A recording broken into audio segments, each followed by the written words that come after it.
కేసీఆర్ పాలనలో ప్రశాంతంగా ఉన్నాం అంటే ఏంది? గెలికి ఆగం చేసుకోకుర్రి అని వార్నింగేనా ఇది? కేసీఆర్ని గెలికి ఆగం చేసుకోకుర్రి, ప్రశాంతంగా ఉన్నది రాష్ట్రం, అనవసరంగా కేసీఆర్ జోలికి వస్తే ఆగం అయిపోతారు అన్నట్టే కదా ఈ వార్నింగ్. కేసీఆర్ పాలనలో ప్రశాంతంగా ఉన్నాం. మెదక్లో 2 వర్గాల మధ్య ఆదివారం గొడవలు జరిగాయి. బలి కోసం 7 ఎద్దులను మదర్సాలో ఉంచడంతో ఆర్ఎస్ఎస్ బీజేపీకి చెందిన కొంతమంది కార్యకర్తలు ముస్లింల దుకాణాలపై దాడి చేశారు. ఆస్తులను పాడు చేయడంతో పాటు 7 ముస్లిం యువకులను కొట్టారు. ఈ ఘటనపై బీఆర్ఎస్ వర్కింగ్ ప్రెసిడెంట్ కేటీఆర్ స్పందించారు. కేసీఆర్ పాలనలో గత 9.5 ఏళ్లుగా ఎలాంటి మత హింసలకు జరగకుండా తెలంగాణ శాంతియుతంగా ఉందన్నారు.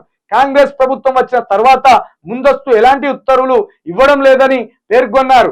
గతంలో ప్రశాంతంగా ఉన్న మెదక్ పట్టణం ఇప్పుడు అస్తవ్యస్తంగా మారడం సిగ్గుచేటని విమర్శించారు. ఒక్క మెదకే కాదు, రాష్ట్రం మొత్తం అస్తవ్యస్తంగా ఉన్నది. మదర్సాల్లో అంటే వీళ్ళ ముస్లింలకు సంబంధించి ఇవాళ బక్రీద్, గొర్రె మాంసం కావచ్చు, లేకపోతే మన ఇదే బీఫ్, ఎద్దు మాంసం లేదా ఆవు మాంసం అనేది వాళ్ళ ఆహారపు అలవాట్లలో ఉన్న దినచర్య.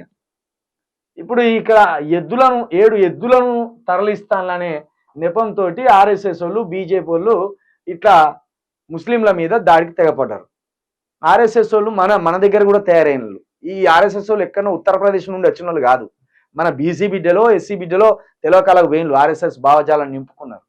నేను ఒకటి అంటున్నా, ఒకరి ఆహారపు అలవాట్ల మీద ఒకరి పెత్తనం ఏంది నాకు అర్థమైతలేదు. ఇప్పుడు అక్కడ మణిపూర్కు పోతే కుక్కలు తింటారు, ఛత్తీస్గఢ్ అది ఇంకోటి జార్ఖండ్ పోతే కుక్కలు తింటారు వాళ్ళు. ఆ మధ్య ఒకసారి 8 ఏళ్ల క్రితం ఇటు వాళ్ళు ఉన్నారు కదా సిఆర్పిఎఫ్ వాళ్ళు, జార్ఖండ్ వాళ్ళు వచ్చినప్పుడు మన కుక్కలను పట్టుకొని మాయం చేసి కోసుకొని తిన్నారు.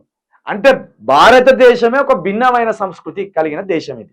భిన్నమైన సంస్కృతి, భిన్నమైన ఆహారపు అలవాట్లు, భిన్నమైన దుస్తువులు. మనం వేసుకున్న బట్టలు అక్కడ కాశ్మీర్ కూడా వేసుకోడు, వాందో రకమైన బట్టలు ఉంటాయి. ఇట్లుంటది భారతదేశము, ఉపఖండం అది. భారతదేశానికి ప్రపంచం ఏమిచ్చింది? హోదా, ఉపఖండం. మీరు ఉపఖండం మనుషులు, మీ దగ్గర ఒక విచిత్రమైన జాతులు ఉన్నాయి, భిన్నమైన జాతులు ఉన్నాయి, భిన్నమైన భౌగోళిక పరిస్థితులు ఉన్నాయి.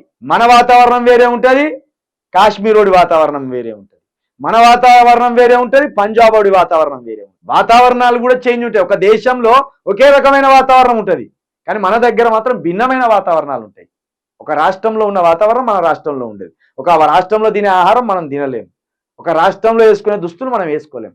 అసలు గిదేం బుద్ధి ఆర్ఎస్ఎస్ వాళ్ళకు? గిందికేం వీళ్ళని ప్రజలు చిత్కరించుకునేది, చీదరించుకునేది. ఈ ధరల పెరుగుదల మీద కొట్లాడుర్రి మీరు, రేవంత్ రెడ్డి పాలన మీద కొట్లాడుర్రి మీరు, రైతు భరోసా ఎప్పుడెత్తారో కొట్లాడుర్రి మీరు, రైతు పింఛన్లు, వృద్ధాప్య పింఛన్లు ఎప్పుడొస్తాయో కొట్లాడుర్రి. గవిటి మీద కొట్లాడితే మీకంటూ విలువ ఉంటుంది, మేమంటూ మర్యాద ఇస్తాం. ఎద్దులను తరలిస్తాను, గొర్రెలను తరలిస్తాను, ఏంటిదా ఇది? వాని పైసలు వాడు పెట్టుకున్నాడు, కొనుక్కున్నాడు, తీసుకొని పోతాను, నీకు వచ్చిన బాధ ఏముంది?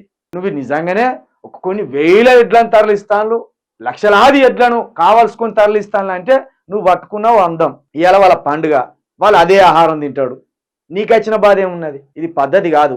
ఆర్ఎస్ఎస్ భావజాలం తెలంగాణలో పొరుడు పోసుకుంటే ఇది మనకే నష్టం. అది అటువైపు బీసీ యువకులు దయచేసి ఆలోచన చేయకండి. బీసీలే అట్రాక్ట్ అయ్యేది. ఆ బీసీలు వెనక ఎవడో ఒకడు ఆధిపత్య కులమోడు ఉంటాడు, వీళ్ళకి తెలియకుండా ఎక్కిస్తాడు, ఇక వీళ్ళు ఉరుకుతా అంటారు.